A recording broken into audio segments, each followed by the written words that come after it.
Mais uma vez, graças a Pai a todos. Amém. Salmo de número 62, versículo do 6 até o 8. Vamos ler essa palavra do nosso Deus, essa palavra que nos edifica, transforma a nossa vida, direciona o nosso espaço dia por dia. Amém? Diz assim: somente Ele é a rocha que me salva, Ele é a minha torre alta, não serei abalado. A minha salvação e a minha honra de Deus dependem. Ele é a minha rocha firme, o meu refúgio. Confie nele em todos os momentos, ó povo. Derrame diante dele o coração, pois ele é o nosso refúgio. Vamos orar em nome de Jesus. Senhor nosso Deus e nosso Pai, muito obrigado por essa noite, muito obrigado por esse momento que estamos aqui reunidos nesse lugar, para louvar o Teu nome, para engrandecer o Seu nome, para aprender mais de Ti a cada dia. Que essa palavra nessa noite fale ao meu coração, ao coração do Teu povo que está aqui nesse lugar, porque a Tua palavra que transforma a nossa vida, a Tua palavra que nos direciona a cada momento de nossas vidas.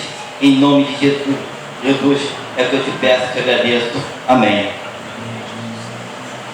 O tema dessa mensagem é: com Deus não serei abalado.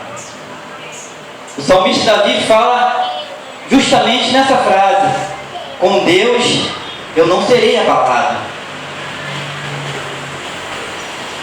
E você, com Deus, com certeza não será abalado, porque Deus nos garante isso. Com Deus não seremos abalados. Mas eu quero começar essa mensagem com uma frase que eu li há cerca de mais de 10 anos atrás, na qual diz o seguinte: a vida é difícil para todo mundo, e saber disso nos livra da autopiedade. A vida é difícil para todo mundo, e saber disso nos livra da autopiedade. Nós sabemos que a vida é difícil para todo mundo. Uns muito, com muita dificuldade, outros menos, mas a vida é difícil para todo mundo. Mas o que é autopiedade? É ter pena de si próprio. É a pessoa muitas das vezes achar que a dificuldade, as lutas só acontecem com ela. Ela muitas das vezes está passando por uma dificuldade e acha que somente isso está acontecendo com a vida dela. Que ela é uma coitada, que ela não vai conseguir, que as coisas estão difíceis, não vai conseguir ser feliz, não vai conseguir chegar à vitória. E a pessoa paralisa, não prossegue. Fica tempos e tempos pensando dessa forma, tendo pena de si próprio, achando que as dificuldades do mundo estão concentradas somente na vida dela. O apóstolo Paulo falando aos Coríntios, você não precisa de ir, só anote aí, primeira carta aos Coríntios, capítulo 10, no versículo 13, ele diz que não vem sobre nós tentação senão humana, mas fiel é Deus que não nos deixará tentar acima do que podeis. Antes, com a tentação, dará os escape para que possamos suportar. O apóstolo Paulo falando isso, ele está falando no contexto desse versículo, ele fala sobre o povo de Israel, que tinha um chamado para aquele povo, tinha um chamado de sair daquela terra e ir para uma terra abençoada. E aquele povo saiu daquela terra e foi para o deserto, e ficou sendo desobediente, murmurador, ficou reclamando o tempo inteiro e não alcançou. E o apóstolo Paulo fala que não vem tentação sobre nós senão humana. Que tentação é essa, senão humana? São as tentações do dia a dia, as dificuldades do dia a dia que cada um de nós enfrentamos.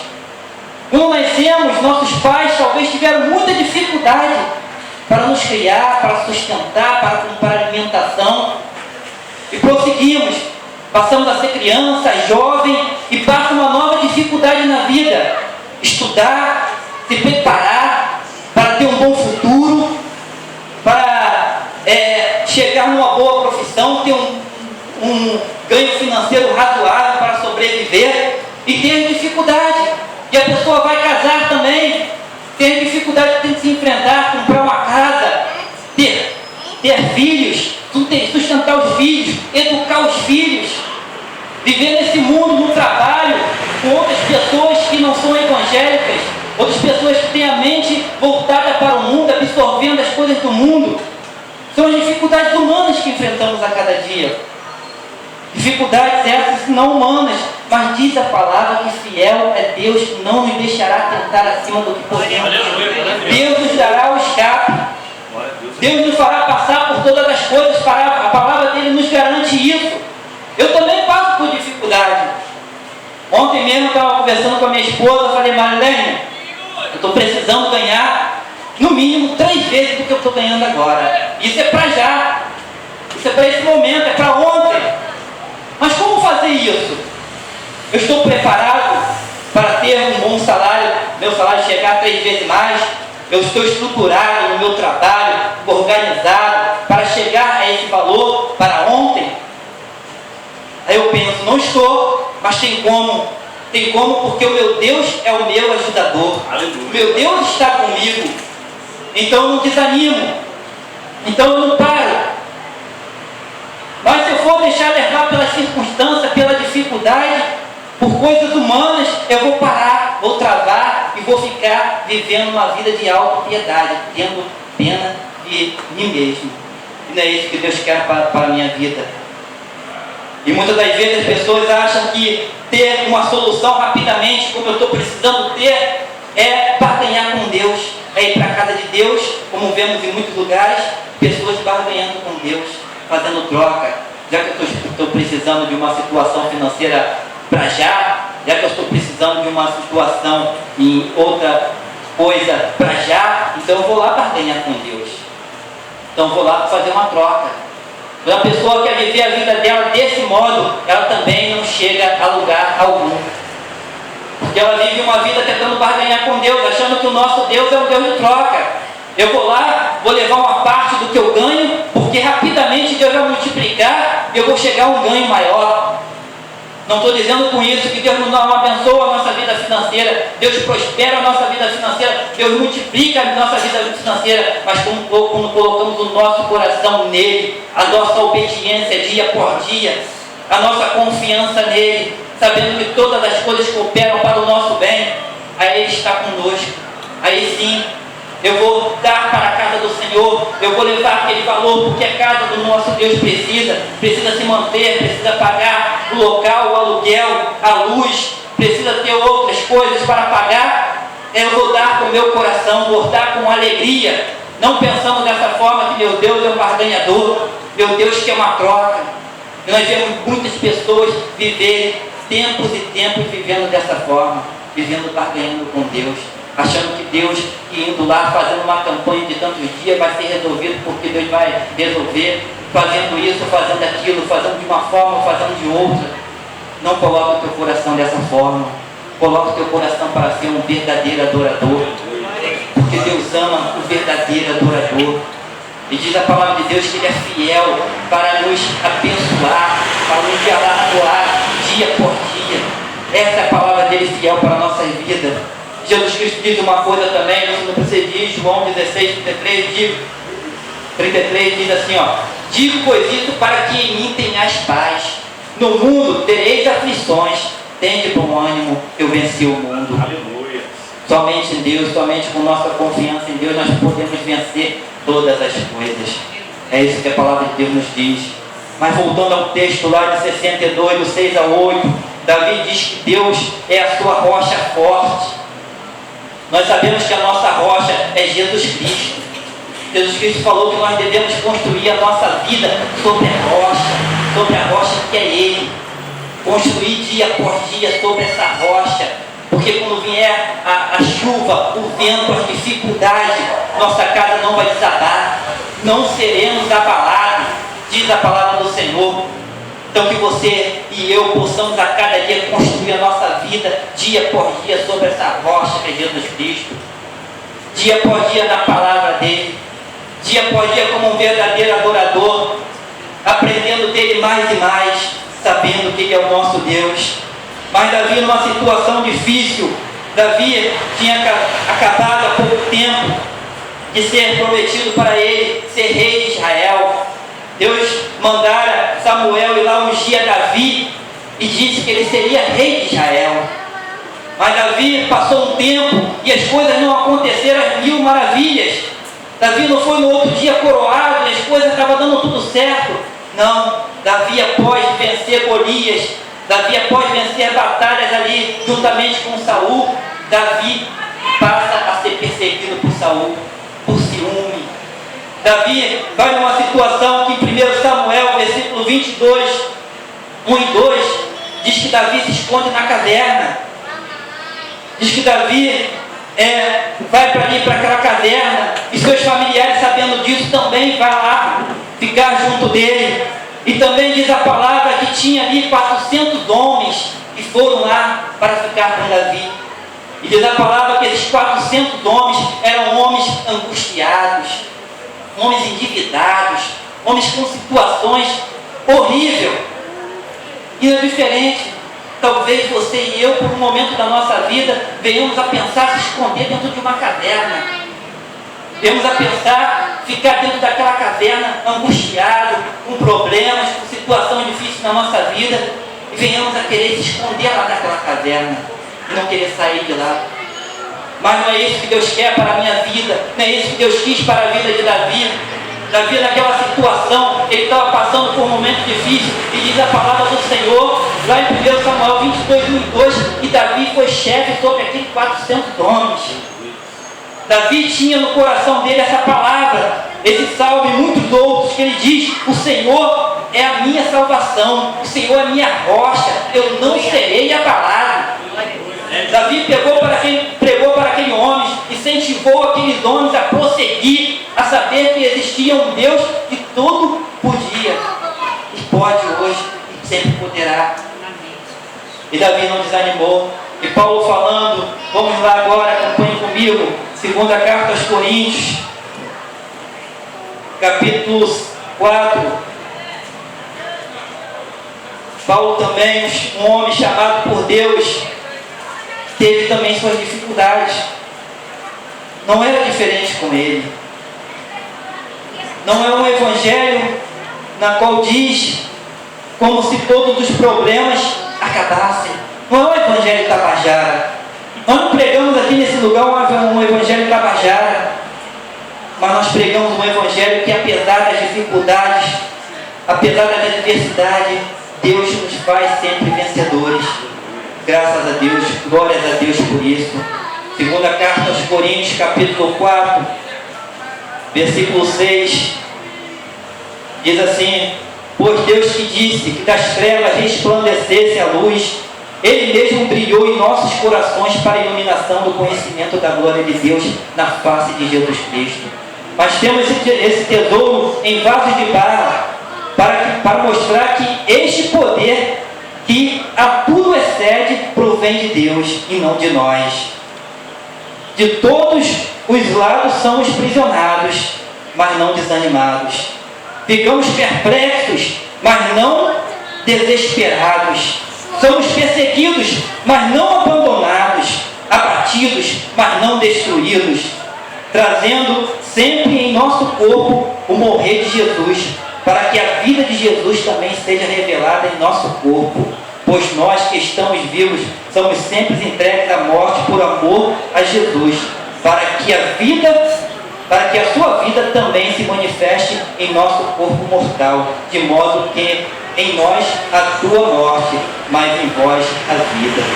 Esse poder de Deus que opera em nós, em tudo somos atribulados, ficamos perplexos, muitas das vezes abatidos, mas não destruídos, mas não vencido, porque a palavra do Senhor nos garante sempre vitória. Podemos passar por lutas, por adversidade, mas a palavra do Senhor sempre nos garante vitória, porque Ele está conosco. Segue um pouquinho, volta um pouquinho mais em Romanos capítulo 8. Você vai ver que Deus não nos deixa sozinhos. Deus está conosco sempre. Romanos capítulo 8, versículo 24 em diante.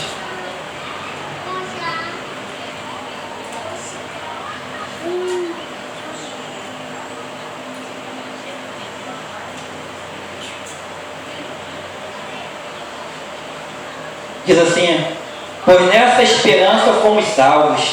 Mas esperança que se vê não é esperança. Quem espera por aquilo que está vendo? Mas se esperamos o que ainda não vemos, o aguardamos pacientemente. Da mesma forma, o Espírito nos ajuda em nossa fraqueza, pois não sabemos como orar, mas o próprio Espírito intercede por nós com gemidos inexprimíveis.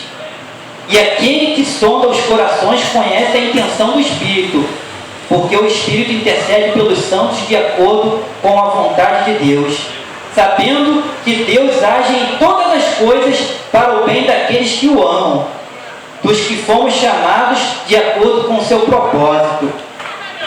Essa é a palavra de Deus. O Espírito intercede por nós com gemidos inexprimíveis. Deus conhece o nosso coração. Deus conhece as nossas necessidades. E o Espírito, muitas das vezes, não sabemos como pedir, mas o Espírito intercede por nós. Deus nos ajuda, Deus está conosco sempre. A palavra dele nos garante isso. Segue um pouquinho mais adiante. Primeira carta aos Coríntios. Uma passagem muito interessante de Paulo, que eu sempre gosto de ler essa passagem. E logo depois eu vou ler um texto que tinha no nosso site, no antigo site, no Refletindo em Graça, que o título diz: a diferença entre o perdedor e o vencedor está na atitude. Muito semelhante a essa passagem que Paulo fala. Primeira carta aos Coríntios, capítulo 9, versículo 24 até o 27. Diz assim: vocês não sabem que todos os que correm no estádio, apenas um ganha o prêmio? Corram de tal modo que alcancem o prêmio. Todos os que competem nos jogos se submetem a um treinamento rigoroso para obter uma coroa que logo perece. Mas nós o fazemos para ganhar uma coroa que dura para sempre. Sendo assim, não corro como quem corre sem alvo, e não luto como quem esmurra o ar, mas esmurro o meu corpo e o faço dele meu escravo, para que depois de ter pregado aos outros, eu mesmo não venha a ser reprovado. O apóstolo Paulo fala que aqueles que correm no estádio, muitos correm, mas só um leva o prêmio. Tem que se preparar muito para levar aquele prêmio, aquele primeiro lugar. E ele fala que nós fazemos isso, nós fazemos na obra de Deus, nós fazemos na nossa confiança de Deus, não dando um soco no ar, não desburrando o ar, mas com a certeza que Deus é conosco. Vamos ler aqui o texto do Refletindo em Graça, que diz assim: a diferença entre o perdedor e o vencedor está na atitude. Diz assim: ao longo de nossas vidas nos deparamos com situações que nos levam a uma verdadeira encruzilhada. Estudar mais ou curtir a praia? Investir nosso tempo na leitura de um bom livro ou aproveitar as horas vagas para sair com os amigos? Nos preparar melhor para a maratona da vida ou descansar no marasmo do oba-oba? Em tudo isto está inserida a atitude. Ela nos diferencia. Com ela alcançamos vitória que nos leva ao céu das realizações, ou com ela pegamos atalho que nos levam a caminhos de derrota e desilusões. O vencedor é aquele que da pedra tira a água, pois ele sempre quer mais. Supera os desafios em prol de um novo horizonte. O perdedor é aquele que, em meio ao mar de oportunidade, apenas observa a sequidão. Pense nisso. Qual atitude você tem tido em sua vida? Não adianta somente confiarmos, não adianta vivermos uma vida seguindo, indo aos cultos, dizer que servimos a Deus, se não temos atitude, se não temos confiança, se não irmos à luta. A palavra diz que o vencedor, ele vai à luta, ele não vê os desafios, ele não vê as dificuldades, ele vai à luta. Mas o perdedor fica olhando grandes oportunidades e fica olhando o mar, a grande sequidão, não avança, não vai adiante, porque temos que avançar, temos que ir adiante. Diz aqui, o texto diz que nós temos várias oportunidades. Que decisão nós vamos tomar? Ficar horas e horas no Facebook? Ficar horas e horas vendo televisão? ficar horas e horas perdendo tempo com uma coisa e com outra. Não, nós temos que ir à luta. Se queremos alcançar algo na nossa vida, temos que ir à luta. Se queremos desafios, queremos vitória, nós temos que ir à luta. Não dá para ficar parado. Diz a palavra do Senhor que o reino dele não é comida e nem bebida. Não adianta tentar barganhar com o Senhor. O reino dele não é comida nem bebida. O reino dele é justiça, é paz, é alegria no Espírito Santo. Ele nos dá força, nos dá a justiça dele, a paz dele, a alegria para prosseguirmos, para não pararmos, para ir à luta, para ter uma atitude como vencedor. Ter uma atitude de vencedor, não de perdedor. Não ficar parado, olhando a vida te levar. Como diz a velha e conhecida música, deixando a vida te levar. Não, vai em frente, vai como um vencedor, tem atitude, vai avante no propósito que você tem. Se o teu propósito é ter um bom emprego, se o teu propósito é ter uma boa profissão, se o teu propósito é estudar, se o teu propósito é fazer algo que venha te dar satisfação, faça isso com todo amor, avançando para aquilo que você quer. Porque é uma diferença daqueles que servem a Deus e daqueles que não servem.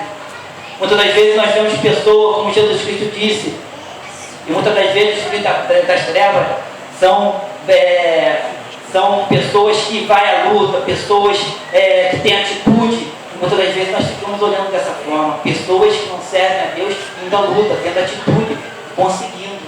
Porque diz a palavra do Senhor que com suor nós comeremos o pão dessa terra. Segundo Coríntios, capítulo 10, versículo 4 a 6, diz que as nossas lutas, porque as armas da nossa milícia não são carnais. Nós não temos que lutar por nossa própria mão, por nossa própria vontade, por nosso próprio querer, com a vida carnal longe de Deus. Nós temos que lutar com a vontade de Deus, com o querer de Deus nas nossas vidas. Segunda carta aos Coríntios, capítulo 10, versículo 17. Segue um pouquinho mais à frente. Eu estou terminando.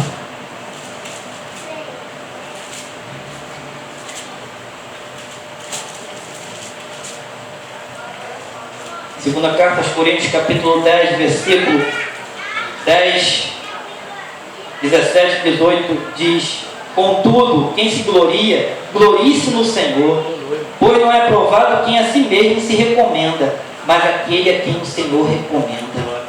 A glória de Deus. Não temos que lutar com a nossa própria mão, com a nossa própria vontade, com a vontade do mundo. Nós temos que lutar com as armas de Deus, com a vontade de Deus, com o querer de Deus na nossa vida, com a palavra dele que nos direciona a cada dia. Com isso que nós temos que lutar. Para finalizarmos, vamos ver primeira carta aos Coríntios, volta um pouquinho. Capítulo 15.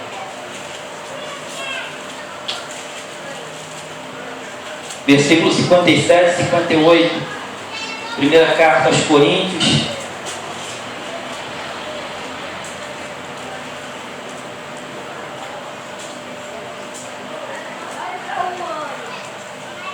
Capítulo 15, versículo 57 e 58, diz assim: mas graças a Deus que nos dá vitória por meio de nosso Senhor Jesus Cristo. Aleluia. Portanto, meus amados irmãos, mantenham-se firmes e nada os abale. Sejam sempre dedicados à obra do Senhor, pois vocês sabem que no Senhor o trabalho de vocês não será inútil.